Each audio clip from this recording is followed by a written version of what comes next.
ಏನೇ ಆಗಲಿ ಇವರು ಮಾತ್ರ ಸೀತಾಫಲ ತಿನ್ನಲೇಬಾರದು. ದೂರ ಉಳಿದಷ್ಟು ನಿಮಗೆ ಒಳ್ಳೆಯದು.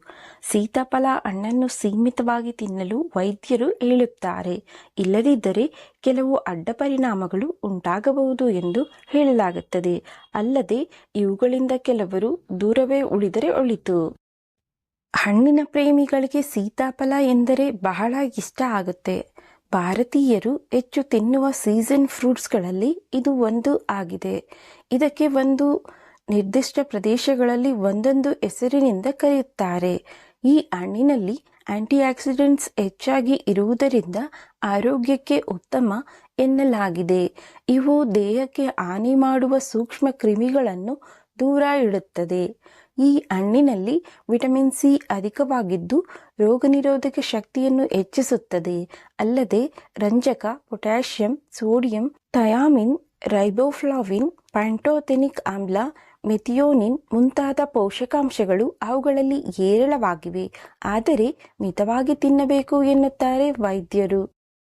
ಇಲ್ಲದಿದ್ದರೆ ಕೆಲವು ಅಡ್ಡ ಪರಿಣಾಮಗಳು ಉಂಟಾಗಬಹುದೆಂದು ಹೇಳಲಾಗುತ್ತದೆ. ಅಲರ್ಜಿ ಸಮಸ್ಯೆ. ಸೀತಾಫಲ ಹಣ್ಣು ಎಲ್ಲರಿಗೂ ಅಲ್ಲ. ಈ ಹಣ್ಣನ್ನು ತಿನ್ನುವುದರಿಂದ ಕೆಲವರಿಗೆ ಅಲರ್ಜಿ ಉಂಟಾಗುತ್ತದೆ. ಕೆಲವರು ಈ ಹಣ್ಣನ್ನು ತಿಂದ ನಂತರ ತುರಿಕೆಯಿಂದ ಬಳಲುವ ಸಂದರ್ಭಗಳು ಎದುರಾಗಿದೆ.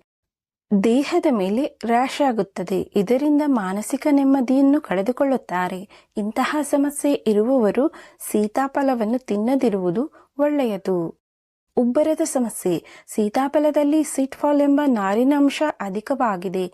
ಈ ಕಾರಣದಿಂದಾಗಿ ಕೆಲವರು ಈ ಹಣ್ಣುಗಳನ್ನು ಹೆಚ್ಚು ತಿಂದಾಗ ಹೊಟ್ಟೆ ಉಬ್ಬರಿಸುತ್ತದೆ. ತೀವ್ರ ಹೊಟ್ಟೆ ನೋವು. ಇದು ಕೆಲವೊಮ್ಮೆ ಜಠರಗರುಳಿನ ಕಾಯಿಲೆಗಳಿಗೆ ಕಾರಣವಾಗುತ್ತದೆ.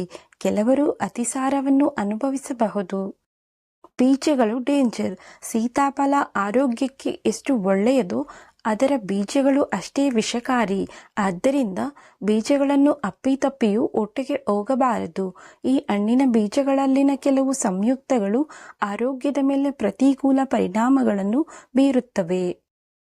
ವಾಕರಿಕೆ. ಈ ಹಣ್ಣಿನಲ್ಲಿ ಕಬ್ಬಿಣದ ಅಂಶ ಹೇರಳವಾಗಿದೆ. ಈ ಕಾರಣದಿಂದಾಗಿ ಕೆಲವರಿಗೆ ವಾಕರಿಕೆ ಅನುಭವಿಸಬಹುದು. ಇದು ಮಲಬದ್ಧತೆಗೆ ಕಾರಣವಾಗಬಹುದು.